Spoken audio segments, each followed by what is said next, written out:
Hello and welcome to the podcast.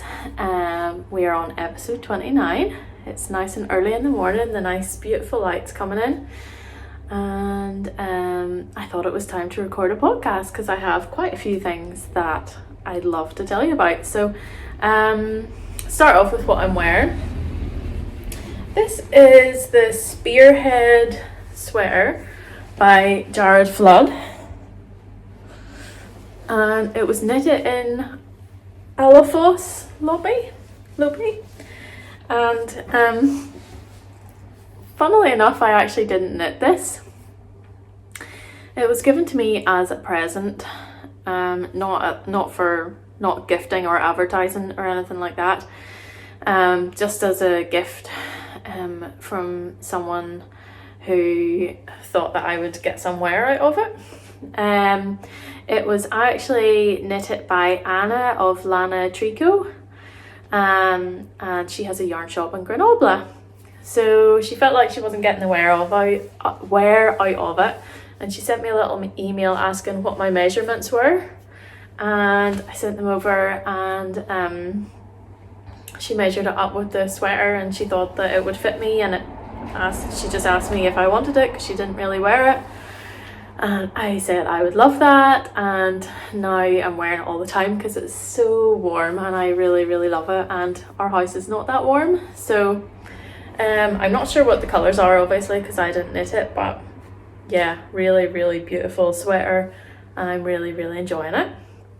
So thank you so much, Anna. It's been just lovely to wear it. Another thing I just wanted to mention quickly actually before I get stuck into everything is thank you so much for everyone who commented on my last video.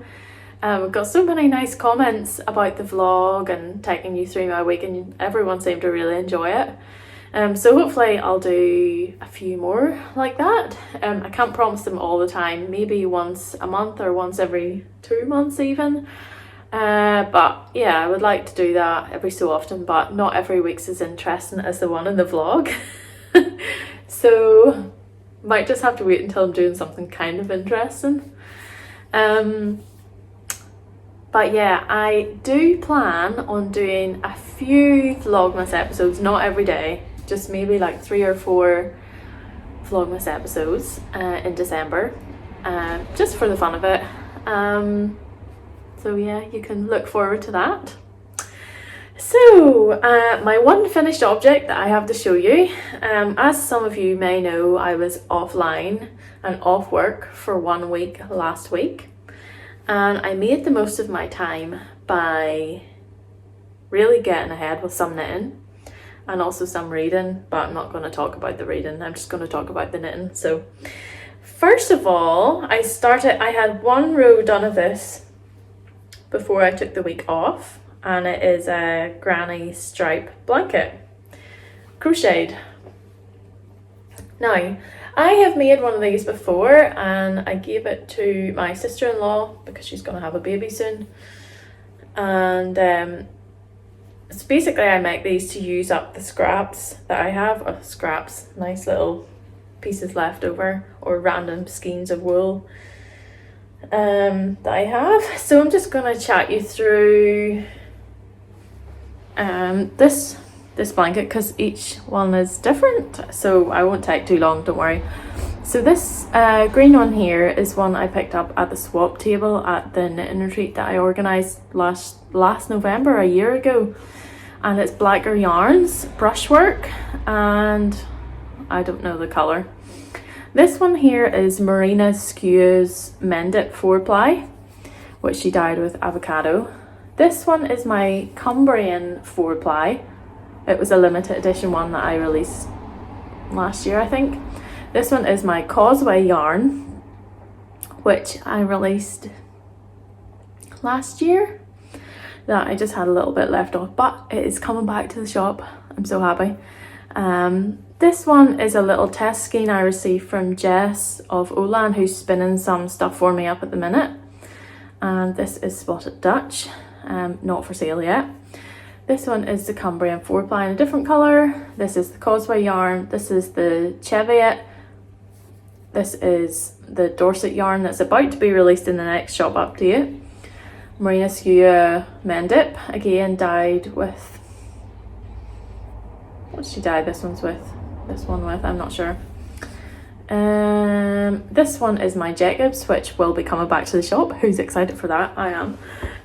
It was really one of my favourite yarns. I got spun last year and I knitted a sweater in it and I absolutely love it. So I cast on 150 stitches. My crochet hook was probably, would it have been 4.5? Maybe not, I'm not sure. 150 stitches, and I don't knit it crochet it very wide, because basically my thinking was, if you do it like this, it's perfect for like a, what do you call those, car seats, for like a car seat. It's about the right size. So I'm going to give this one to someone else who I know is having a baby soon. And yeah, so I hope they like it. And the person that I'm going to be giving it to, also, she does a lot of embroidery, so I know she'll appreciate it. So this is my one finished object. Next up, I have made good progress on my, oh, do you like my nice basket, by the way? I ordered this last year from Phil Bradley, who is a basket maker in Cumbria, and he is so talented. And it's all made out of locally sourced wood. It's hazel that he collected himself, and willow. I'll show it to you properly. Actually, I'll just take the stuff out of it. It's called a frame basket, and it's like a really traditional way of making a basket as far as I know. And it smells wonderful. It just smells so good.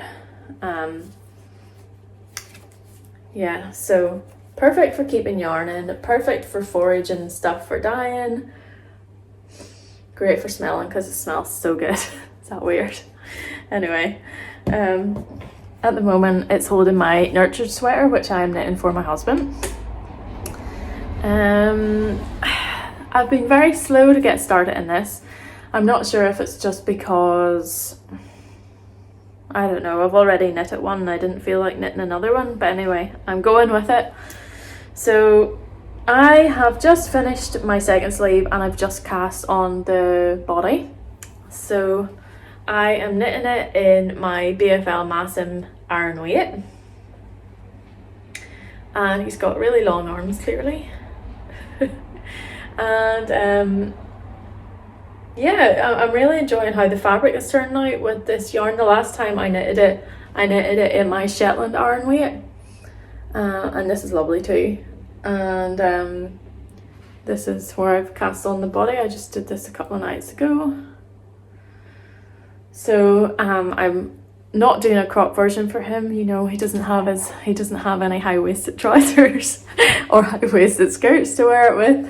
And I don't particularly want to look at his belly around the house, so he is getting a long version, and that will be really cozy and snug for the winter. And he's got an extremely long torso, so I'm going to be knitting this body for, I don't know, a long time. So, but yeah, so this is his first. I've knitted him one sweater before and he didn't wear it, so I was like, oh, I don't know if I could be bothered knitting him something else. But he said he didn't. To be fair, it's when I started knitting and I didn't do a very good job on it, so that's probably why he doesn't wear it. And yeah, I'm a much better knitter now, and yeah, this colour's a lot nicer as well, so I think he will wear this one. I hope he wears this one. So yeah, really pleased with how this is going, and I'm actually really enjoying it.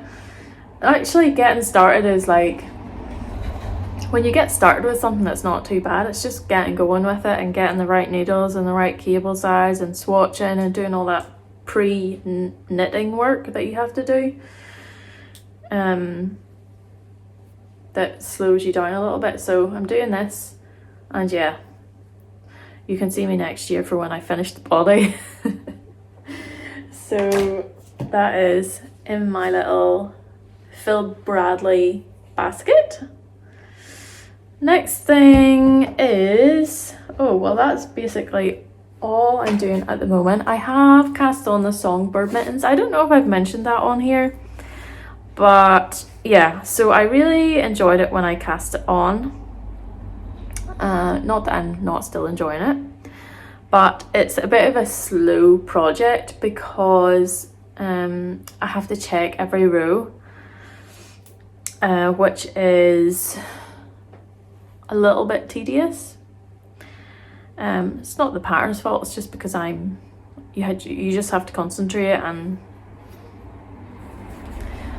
also I'm a tiny bit worried it's going to be too big. I don't know, let's see. Oh, might be okay actually. So this is my chibi at 4-ply, which is woolen spun, which I want to use for these mittens as I thought it would be warmer. I'm knitting them on, the pattern called for, it's like 2.75 maybe or something like that needles, but I had to size down to 2.25 and it's very tight knitting at this gauge, so that's also why it feels quite slow. Hopefully it's all right and hopefully it feels nice and snug, but so far looks all right, doesn't it? Doesn't look too big. And I decided to knit these because I was out one day outside taking the dog for a walk and my fingertips were just getting so cold, and I just thought, you know what, I need to knit some mittens. But yeah, I actually think what I need to do is knit a fast pair just to have, and then I could rip them out if I felt like it or whatever, until I get these finished. So I have a lot of things to do, so we'll see how that goes. Yeah, hopefully maybe I might have them for this winter. So that is all my projects basically that I have got on at the moment. So I guess the next thing to chat to you about is shop stuff, which is quite exciting actually.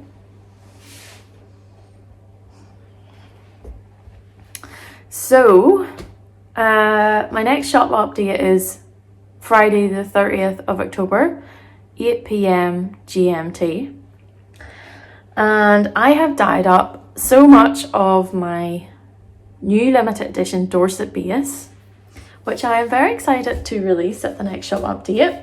And I have some colours here in case you're interested to see. I'll just show you them very quickly. So this is it undyed, this is what it's like, and this is the label. I've told the story of this label before. It's a photograph that my granda took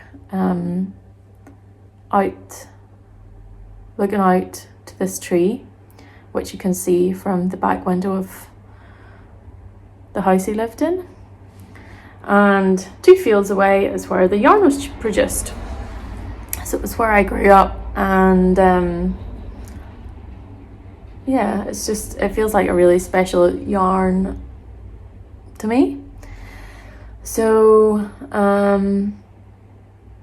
yeah, especially so since the tree is dead now, and also my granda has passed away a few years ago, so just feels even more special to have a yarn like where you grew up. So yeah, so that's really the story of the Dorset. A man called Graham keeps these sheep, and he is retired, and he is very enthusiastic about the breed, and takes a lot of interest in having very, like, the top kind of sheep, I guess. That's a really weird way to put it, but yeah, he's very interested in the breed. He only has Dorset sheep, and I was hoping to do an interview with him. I would still like to do that at some point, but COVID kind of means you can't hear. But I'll go into a little bit more depth about that later. This is, sorry, the light's gone kind of weird now. This is Peony. And oh yeah, I forgot to say it's woolen spun 4-ply or finger and weight, and it's 370 meters per 100 grams, and it's a 2-fold yarn, meaning that there's 2 strands that make up the yarn, 2 strands twisted together. So I'll have quite a few of the kind of classic colorways. This is jasmine. This is the difference between undyed and jasmine. And then I have some more autumnal colorways. I have bonfire. This is kind of a classic one that I make now and again. And this one here has no name. It'll be a one-of-a-kind kind of mustardy color. So that's those 2 together. And I also have pumpkin. I have not made it for so long, this colorway. Different, you can kind of see the difference there. This is more orange, obviously. And another one-of-a-kind colorway. Kind of a very light yellowy green. This light's making it a little bit tricky. I will also have sock sets, which I promised for this update, and I decided this time to go with kind of like a tonal, well, mostly tonal sock sets, which I thought I'd never done before and thought it could be interesting. So I have like the small skein is the dark color and the big skein is the corresponding light color. So this one is sock set 1, mustard. This is sock set 2, olive. And this is sock set 3, purple. And this is sock set 4, blue. So this one obviously is not the tonal one, but you can kind of get what I was trying to do. I also just got in the post, like at the weekend, some yarn that I have been having spun with Jess at Olan, and I was thinking of maybe launching this at the shop update. I have very little of it, so little in fact there's no point in getting a label designed for it. I only have about less than 20 skeins of each colour, and it is 100% Northern Irish alpaca, and it is so soft. It's amazing. And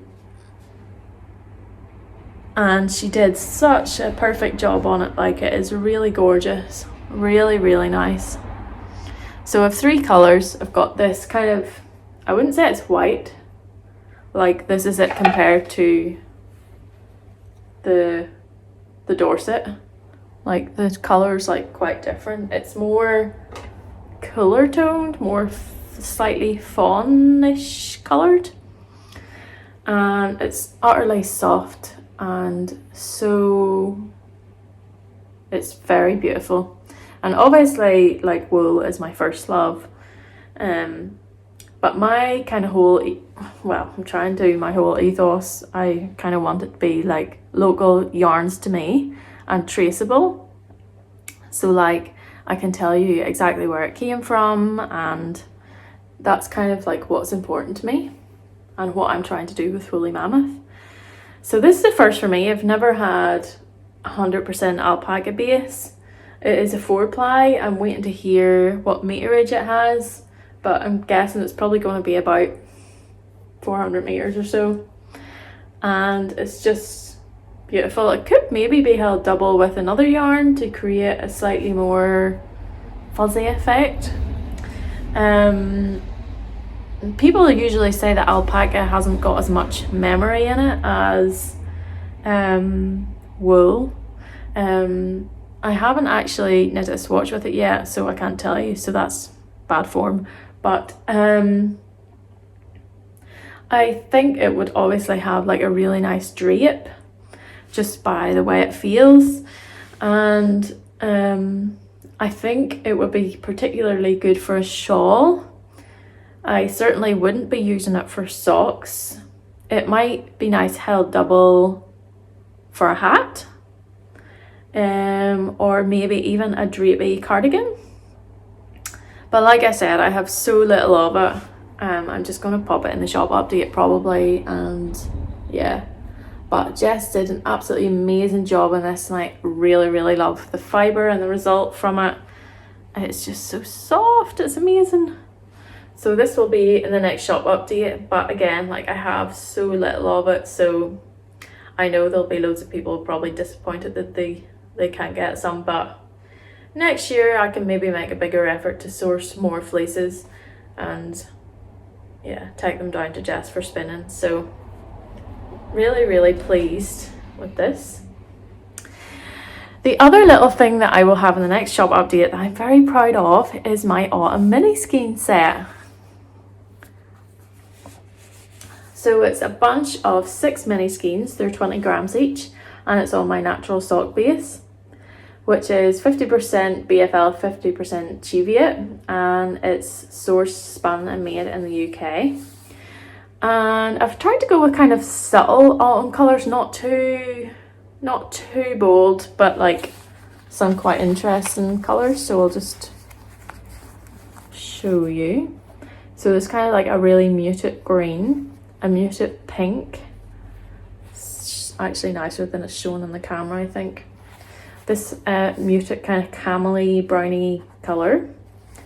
Mustard, which is not really muted. This kind of almost pastel-y red and a pastel-y orange. So yeah, I'm really proud of these. I made quite a lot of them. They would be absolutely perfect for a Tammy Gore colour craze shawl. And I have some other random like neutral colour skeins that you could just use for the main colour on that. So I think these would be really great for that.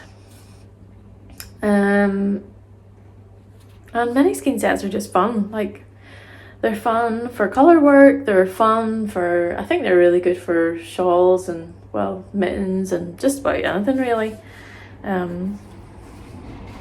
So yeah, very proud of this. It will be going in the next shop update. So that's all the yarn I think I have to show you. I obviously have way more colours of the Dorset than I showed here. And I will have some more of it in not the next shop update on the 30th of October, but the shop update after that as well. So yeah, if you don't get any this time, there'll be some next time. And another little thing is I am planning potentially to for future updates. I'm not sure if I'll get to it for this next shop update, but for the next shop update or some shop update in the future, I would like to create a blog for my website with closed comments that's just information regarding what yarns will be in the next shop update, pictures of the colours, how many I will have of each one, the price and the details of the yarn, like the yarn information about where it was spun and how many meters it is and all that sort of thing, so that you can go on and pre-plan what you would like to buy, so you don't feel as rushed and so that your projects are more planned. I just think as well, if you're not on Instagram or if you're not, you know, on any social media really, it would be a really helpful way to see what's going to be in the shop update and what you can expect there. And yeah, so you can let me know your thoughts on that. It won't be open to comments, so it's information only. So your time won't be taken up by looking at any comments. It's literally just information about what will be in the shop update. I know probably loads of people have watched The Social Dilemma and have like deleted their Instagram or Facebook or whatever. I don't use Facebook, but anyway. And yeah, sometimes a better way to use the internet is if you just need information passed to you rather than having to filter through social media and filter through all this stuff. And I just think yeah, as well, like, I don't really love the idea that just the information about my yarn is only on Instagram. I think it's better if it's also on my website, and you don't have to look at everything on Instagram to just get information about my yarn, which I can imagine would be kind of annoying. Especially if you're trying to streamline your digital life. This is something that I've done for a long time. Ever since I got Instagram, I've never went on at the weekend. I sometimes just turn my phone off for the weekend, or sometimes for a week. Yeah, and it's something that I'm quite interested in. There's a book I read once called Digital Minimalism by Newport that was really quite influential in how I thought about using technology and how I consume information. So if you're into that, like I am, I think this would be helpful. The only thing you have to do is remember to go to the blog, I don't know, like once or twice a month, and then obviously set your own alarm, because I can't create an alarm like I can do on my Instagram stories.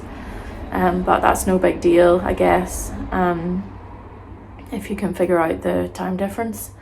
But yeah, I just wanted to have that option just because I think it's more, ooh, here's the sun coming. Just because I think it's more, I don't know, more streamlined, efficient. Yeah, so you don't have to filter through all the layers of social media before you can get the information about my yarn. So I hope you find that helpful. I may very occasionally write about something that I'm doing, but probably not, because I don't really like writing like blog posts or newsletters. As you may have noticed, I've only sent out two newsletters in 3 years, so that's unlikely to be something that I'm going to pick up now. I would far rather just give the pictures, the information, and yeah, leave it at that. So yes, so that is basically all the shop stuff. I want to just show you this. This was a little thing I did with Wild Rose Textiles, who is a lovely weaver. And she sent me a message saying, do you have anything woven in your yarn? And I said no. And she said, do you want me to weave you up something just so you can see what it's like? And I said, yeah, that'd be amazing. So she sent me 2 little lavender sachets, and she also sent me this beautiful pillowcase. This is not sponsored, by the way. This is so she used my natural sock for the weft and the warp. She used her own yarn, I think, and she made it into this really beautiful pillowcase, which is beautifully made. This is linen on the back, and I've never seen in real life anything woven with my yarn in it, I don't think, and I was just really interested to see what it was like. She did a lovely job on it, so I need to get a cushion for it and pop it in somewhere and use it. So that was a cool thing. And I have a few other random things to show you. Sorry, this is really blowing out here. Sun's really coming in bright, which is really nice. So I am, this is kind of aside from my wool work. There we go. So aside from my wool work, I also do some photography now and again.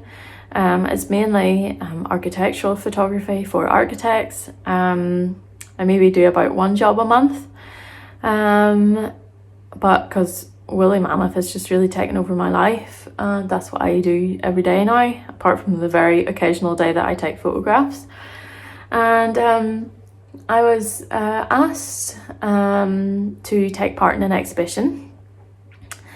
And the exhibition is part of Belfast Design Week, and this year they're doing a pop-up museum, and they have works in shop windows around Belfast, and they approached me and asked me did I want to make some work for the exhibition, and they had a little fee that they would pay me, and I jumped at the chance because it's just something that I'm really interested in and excited about. And she said the theme of the work was environment, so you could respond to that in whatever way you wanted. And so I have.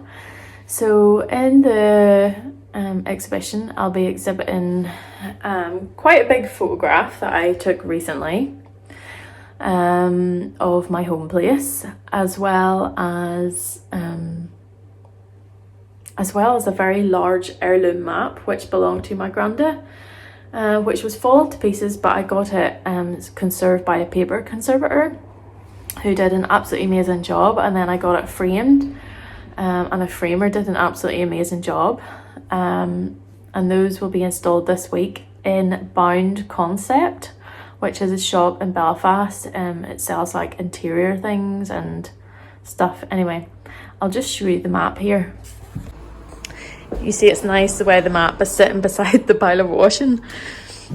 So this is the map. It's from 1906 and it's just fresh back from the framers. You can see the work that the paper conservator did here. She had to flatten the whole map because it was rolled up. Then she had to wash it and she had to repair it. And there was a lot of repairs to do. It had a lot of holes in it. But she did such a good job. And yeah, so you can see this is kind of my home place. And I took a photo of that view of my home place for the exhibition. So yeah, if you're interested, you can go and see it. It'll be up from this weekend, and yeah, I hope you enjoy it. It's something different. I also have been working on some cyanotypes, which I would like to show you. These have been kind of a longish, well, not that long, a longish term project that I have been working on. I started these back in the summer when the weather was nice, because it's easier to do them when there's strong UV light. They're otherwise known as sun prints or blueprints. And I have been working on some of these. These are the earlier ones that I did, which I am going to get framed for myself. I am thinking of maybe using tea to modify them. That's not the right word. To tint them. That's not the right word. To... Anyway, you know what I mean. To change the colour of them, potentially. These two I'm giving to my friend. And yesterday, on Sunday, I made a whole bunch of new cyanotypes, so I'd just love to show those to you. So I made a few more, like I said yesterday. I have a lot more than this, but I'm just going to show you a couple. I realised I forgot to tell you what they were. These are like the original how photographs were made, like way back in like the 1800s. You basically paint on the photographic chemicals, let it dry. You can really put it on anything. I used this nice rag paper, and but you can use like textiles or solid objects or whatever, and then you lay whatever you want to on the paper and expose it to the sun, and that's how you create the photograph. And then it has to be rinsed in water, and then it dries. So I created this one yesterday. I had to use glass because the exposure time was quite long and it was a little bit windy, so I made this one, and I'm going to be giving a lot of these as Christmas presents. I'm going to get them framed. Well, maybe not the big one, probably get these little ones framed, which I think are really cute. And I'll get them framed as a diptych, like two of them together. And I also did this little one, which I really love. And this will just be framed on its own. This one's for my friend. So yeah, that's been something I've really enjoyed doing, something completely different either from my normal photography work and my normal wool work, but it feels like all of these little things that I'm interested in, the dyeing the wool, the making the cyanotypes, the old maps, the photographs of where my home place is, all of that. Oh, Rufus. I feel like all of that really comes down. Rufus! He must have seen a cat. All of that really comes down to my interest in place and home in particular. And I have a real keen interest in where I come from and where things come from. That's very interesting to me. So I think all of these things, as you can see, even with the basket, oh, there's the dog, or with the cyanotypes and the collected materials, and with my yarn. Ah, here's Rufus. Say hello, Rufus. Say hello. You good boy. That's really what I'm interested in overall, I would say. I don't feel like I'm split between doing this and that, like it's all one interest. So yeah, I hope you find that interesting. I know it's a little bit random, but yeah. Yeah, so anything else to say? So another little thing that I wanted to mention was I was given 2 prints by a friend. Eli, hello if you're watching. And it says, all wool is not yarn, but all yarn is wool. Did I get that right? All wool is yarn, but not all yarn is wool. I'm confusing myself, but it's a lovely little print. She gave me 2, and she said if I wanted to, I could give one away in the podcast. So I'm keeping one for myself, obviously. So if you would like to win this little print, why don't you comment below with your favourite type of yarn? It can be wool, it can be alpaca, it could be anything nettle, it could be linen, it could be, and give a tiny say why it's your favorite, because you can find it locally, because you can produce the fibers yourself, or because you like the feeling of it. So yeah, and I'll pick a winner in the next episode, so go for it. I hope you enjoyed the episode. It was probably a little bit rambly, but yeah, you can let me know what you think of the blog idea in the comments. Something I'm going to test out soon, I think. And yeah, I'll see you in the next episode, which will probably be in a few weeks. And I hope lockdown life is going okay for you, and that you're managing, and that you're enjoying your making time. So that's it for today, and I will see you in the next episode.